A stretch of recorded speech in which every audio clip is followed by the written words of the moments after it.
কেমন লাগছে বলো? ছোট কাপড় বলছো না। আর এখানে ম্যাম রেডি হয়েই যাচ্ছে, এইটা দিয়ে আটকে গেছে। ऐसा ही हाल होता है शादी के लिए। কোনো সমস্যা নেই। সব বারের মতো আমার ঘড়িতে চার্জ হয়ে গেছে শেষ। দাদার বউ ভাতের দিনের ভিডিওটা এখান থেকে শুরু করতে হচ্ছে, কারণ সকাল সকাল আমি হয়তো চলে গেছিলাম বউ ভাতের জন্য কিছু ফুল কিনতে। আর কলোনি মোড়ে শতাব্দীতেও একটু কাজ ছিল, কিন্তু দোকানটা সকালবেলা তো খোলেই না। আর সকাল সকাল একদম কোনো কিছু না খেয়ে বেরিয়ে গেছিলাম। আর হনুমান মন্দিরের উল্টো দিকে আমরা ওয়েট করছিলাম দোকানটা খোলার জন্য, ভীষণ খিদে পেয়ে গেছিল। আর তারপরে একটু আইসক্রিমের ক্রেভিং হচ্ছিল বলে আইসক্রিম খেতে চলে গেছিলাম সোজা। আর বাড়ি এসে তো দেখি বৌমনিকে মুন্নিদি অলমোস্ট রেডি করে দিয়েছে, আমি শুধু হালকা টাচ আপ দিয়ে দিচ্ছিলাম। আমরা সবাই একটু তাড়াতাড়ির মধ্যে ছিলাম, কারণ ভাত কাপড়ের একটা নির্দিষ্ট টাইম ছিল, সেই টাইমের মধ্যে ভাত কাপড়টাও সারতে হতো। আর এখানে প্রিয়া দিও হালকা করে লিপস্টিক পরিয়ে দিয়েছিল বৌমনি। বৌমনিকে তো সাজানো হচ্ছিল, কিন্তু তার মধ্যে দাদাই বা বাদ যায় কেন, সেই জন্য দাদাকেও আমি হালকা করে রেডি করে দিচ্ছিলাম। এই যে দাদা, বিয়ে করে কেমন লাগছে বলো? ছোট কাপড় বলছো না, আমার না, ফুল এক্সাইটেড।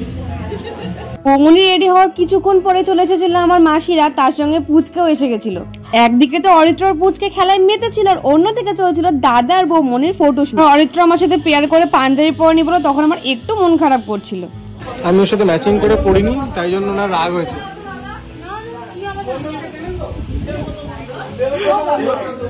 কোনো সমস্যা নেই।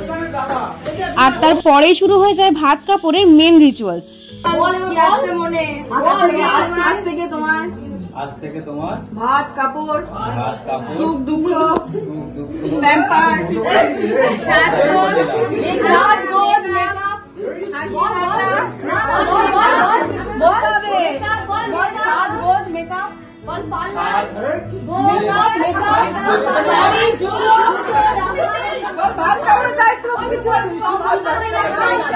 মেন রিচুয়ালস তো কমপ্লিট হয়ে গেছিল। তারপরে যখন ফটো শুট হচ্ছিল, ক্যামেরাম্যান তো ঠিকঠাক করে পোস্ট বলতে পারছিল না, আর সেই জন্য দিদিকে আর আমাকে একটুখানি করে দেখাতে হচ্ছিল যে কিরকম করে পোস্ট দিলে একটু ভালো হয়।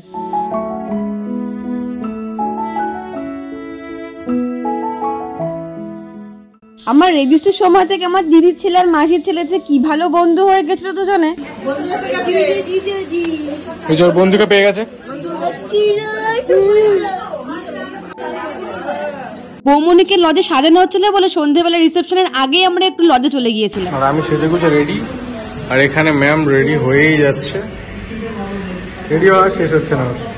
আর রিসেপশনের দিনের গেটটা দেখো কত সুন্দর করে সাজানো হয়েছিল। আর এইখানে তো আমি আর মুন্নিদি একদম রেডি হয়ে চলে এসেছিলাম। ভাই আর অরিত্র তো আজকে পুরো ম্যাচিং হয়ে গেছিল। আমরা লজে আসার কিছুক্ষণ পরেই তো ওর বাবা মা ঠাম্মা সবাই এসে গেছিলেন। আর এখানে দেখো পকোড়া খেতে খেতে আমি তো ঠাম্মার সাথে একটু গল্পও করে নিচ্ছিলাম। দাদার বিয়ের দিনকে স্টলে কি কি আইটেম হয়েছিল সেগুলো তো তোমাদের কিছু দেখাতেই পারিনি, কারণ আমরা যখন গিয়েছিলাম তখন স্টলে চিকেনের আইটেম কিছুই ছিল। তো চলো বউ ভাতের দিন স্টলে কি কি ছিল সব তোমাদের দেখাই। এইখানে তো কৌশিকদের সুন্দর করে পানের স্টল দিয়েছিল, মানে পানের স্টলে কি ছিল না। আর তারপরে পকোড়ার কাউন্টারে ছিল চিকেন পকোড়া আর ভেজ পকোড়া, দুই রকম আইটেমই ছিল। আর এখান থেকে তো ভেজ পকোড়া আমি খাবোই না, সেজন্য ভাই আমাকে চিকেন পকোড়া এনে দিয়েছিল। কফি স্টল তো সব জায়গাতেই হয়, কিন্তু দাদা এখানে একটা ইউনিক জিনিস অ্যারেঞ্জ করেছিল, মানে কফিটা দেওয়া হচ্ছিল কিন্তু সেটা সার্ভ করা হচ্ছিল মাটির ভাঁড়ে। তারপরে ছিল স্টলে আইসক্রিম, মানে স্টলে আইসক্রিম থাকবে না সেটা তো হতেই পারে না। আর যে অনুষ্ঠানে স্টলে আইসক্রিম থাকবে সেই অনুষ্ঠান তো একদম জমে যাবে, আর সেই জন্য দেখো আমি দুটো নিয়ে নিয়েছিলাম। আর এই যে ফুচকা, এই ফুচকা ছাড়া তো যে কোনো অনুষ্ঠানের স্টল একদম অসম্পূর্ণ।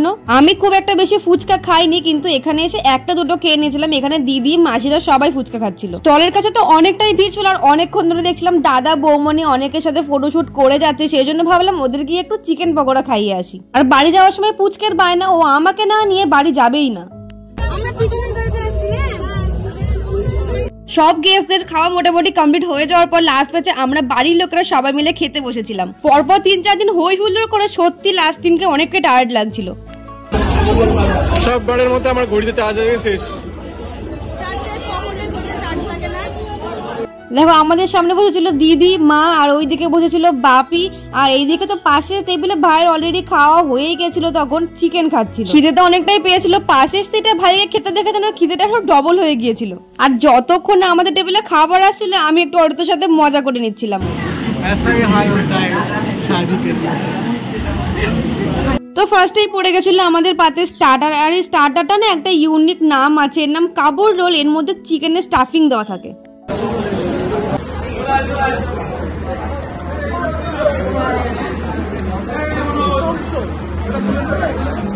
আমার আমার ভাইয়ের অবস্থা দেখো, লাস্ট পাতে মিষ্টি খেতে খেতে ও আমার থেকে স্টার্টার খাচ্ছে। খাওয়া দাওয়া শেষ মানে কিন্তু প্রোগ্রাম শেষ একদমই না। এরপরও তো আমরা দারুণ মজা করেছিলাম, পুচকেগুলো যেমন নেচেছিল আমরাও নেচেছিলাম, আর দাদা বৌমনি তো দারুণ নাচ করেছিল সেদিনকে। এখানে তো অনেকক্ষণ ধরে আমরা সবাই মিলে নাচানাচি করেছিলাম, আর তারপরে চলেছিল দাদার বৌমনির ফটোশুট, মানে লাস্ট টুকটাক ওদের কিছু ফটোশুট করা বাকি ছিল সেটাই ওরা করে নিচ্ছিল। এইখানে এই পাগলের অবস্থা দেখো, অনুষ্ঠান শেষ হয়নি আর ও মেকআপ তুলতেই ব্যস্ত।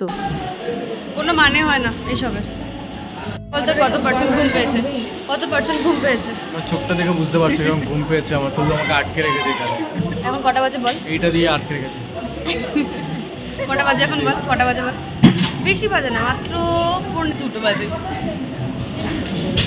আর তারপর এইখানে আর একটা পাগলের অবস্থা দেখো, মালা নিয়ে একবার মাকে পড়ায় একবার ওর বাবাকে পড়ায়। কোনো জিনিস আসছে আসছে এটাই ভালো লাগে। দেখো দাদার বিয়েটা কিরকম ভাবে নিমিষের মধ্যে কেটে গেল। এখানে প্রায় 2টো বাজে, মানে কিছুক্ষণ আগে যে জায়গাটার এরকম ডেকোরেশন করা ছিল দেখো নিমিষের মধ্যে সব ডেকোরেশন খুলেও ফেললো। আর তারপরে তো চলে এলো ফাইনালি আমাদের বাড়ি যাওয়ার পালা। দেখা হচ্ছে আবার পরে ভিডিওতে, ততক্ষণের জন্য টাটা।